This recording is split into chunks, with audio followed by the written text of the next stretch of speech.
So Summer and I were out. We made some definite scores, picked up like clearance bag potting soil. Not that I'm a huge fan of the stuff in the bag, but like being that potting soil and compost takes a while, like 3 years or more. We were able to pick some up on the clearance rack over at the hardware store, which is awesome. And then we were at the grocery store. We found a red navel orange. All right, so we found some Edelberry Immune Boost drink, which is cool, pretty expensive too. But we've actually got these bushes back in the food forest. They're small, but they're still going. So we're gonna start propagating more of those. The whole idea here is like to grow. My goal over the next 2 or 3 years is to grow like 50% of our calories, so I know where they come from and I can not have to deal with grocery stores. Not that I have anything against grocery stores, just I don't want to have to like rely on them. You know what I mean? Anyway, we picked this guy up. We're gonna be adding this to our collection. That puts us close to 40 trees, and I'm a huge fan of trees. Not that I don't love like the microgreens and things like that. I'm just not set up yet because I've got to put them over that way. And I'm realizing through other things I purchased this week, mainly a small amount of fertilizer. Not that we need a ton. We've got like the chickens and things like that. We're composting it. But fish fertilizer. Took a picture of this stuff. Fish fertilizer, which is essentially fish poop. It's like $20, $25. So it's really justifying out like a $3,000 aquaponics system. I don't really want to get into plumbing and making my own, but I do kind of want one because the dead fish, like when you're done cleaning them, just like the pilgrims and the Native Americans, you put them underneath your plants and like it really is immensely helpful. 2, the fish immersion or whatever, fish poop basically. And 3, the ability to grow greens and hydroponics on top of through the system, like, essentially. And then I guess 4, like the fish, the fish is cool. Who doesn't like fish? But I thought it was interesting when we were at the store, we ran into a girl I go to the gym with, where she's like, Trav, there's no chicken anywhere. I came out here for like one thing, it was chicken. Now I have a whole cart full of other stuff, but like I can't find chicken anywhere. And I'm like, oh, so like food shortages are like starting to become a thing. Like, cause we haven't really seen them in our area. I know it's very localized as to what's available where in the world right now. But I was like, oh, okay, food shortages are starting to be a thing. And then she's like, you can't find cereal anywhere, this and that. And she was like kind of shocked by it. And I was just like, yeah, like just, yeah.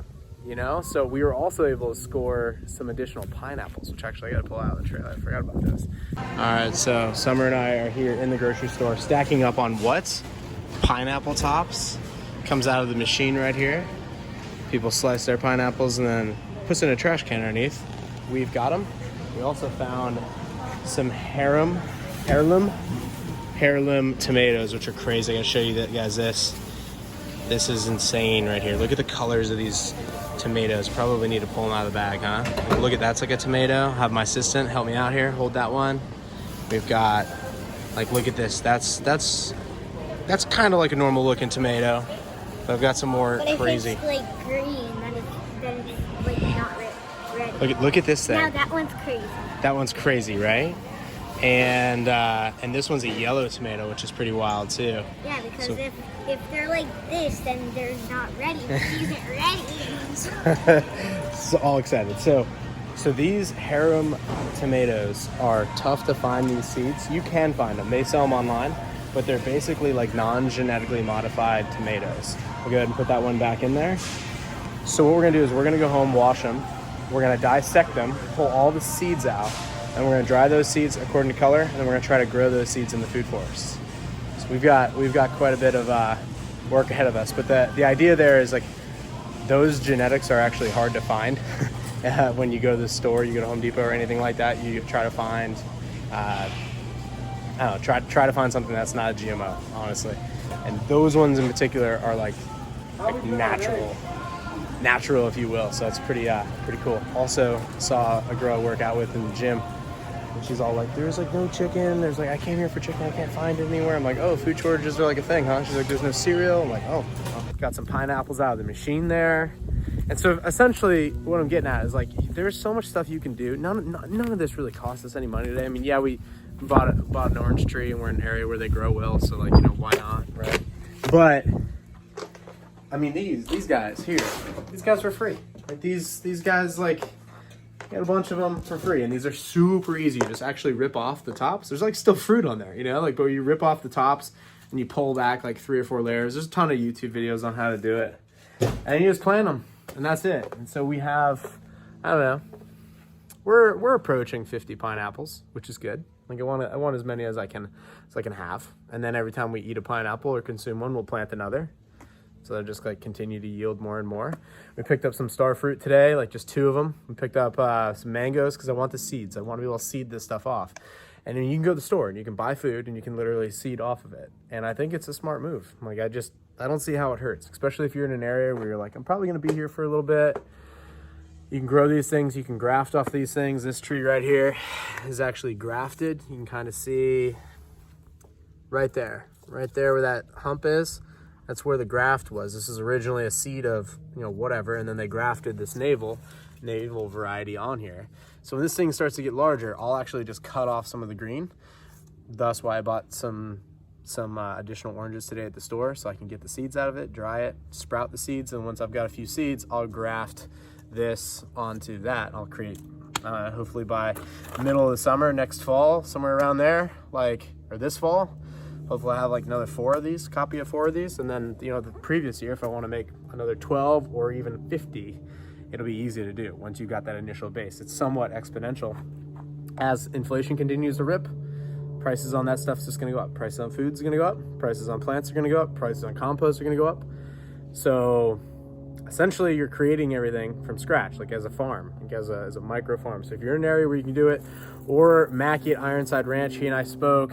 I've got a few videos on the channel. You can search for Ironside Ranch. Is a baller name, right? Ironside. That was the name of his infantry that he was in the army. But you can basically lease land. You can lease it and then get going. Maybe you don't do as much permaculture, you know, trees if you're on leased land, but you can certainly do livestock. You can certainly do, you know, your tomato round. You can do annuals. You can do microgreens. You can do all that stuff. You can even write in deals where you can buy the land, or you can write in an option to own, a lease to own agreement. You can get some partners. You can get investors on it, and there's so many different things you can do. But ultimately, I think my base case is sometime in this decade, we're gonna have to produce our food here at home. Like maybe even really hardcore in the next decade. And if we get into a global skirmish with China and Russia, you better believe you're going to be producing a shit ton of food here in North America. Like, and we don't produce a lot of it here now. I mean, yeah, we produce some grain and stuff, but some wheat, but we don't really produce. A lot of our stuff is all imported from somewhere else. And so I would encourage you guys, get out there, get growing. If you've got an exterior contracting business, landscaper type of guys, consider shifting your business over to edibles. Over to edible plants. There's a big opportunity there. I know some of you guys are like, edibles, oh, I know what those are. Yeah. Dude, that's gonna be, dude, they're gonna decriminalize that soon too. They're gonna have to for the tax revenue, because it's gonna keep the peasantry, you know, happy, you know. And I'm not anti-weed at all. Like I'm totally pro-weed. Like, don't get me wrong.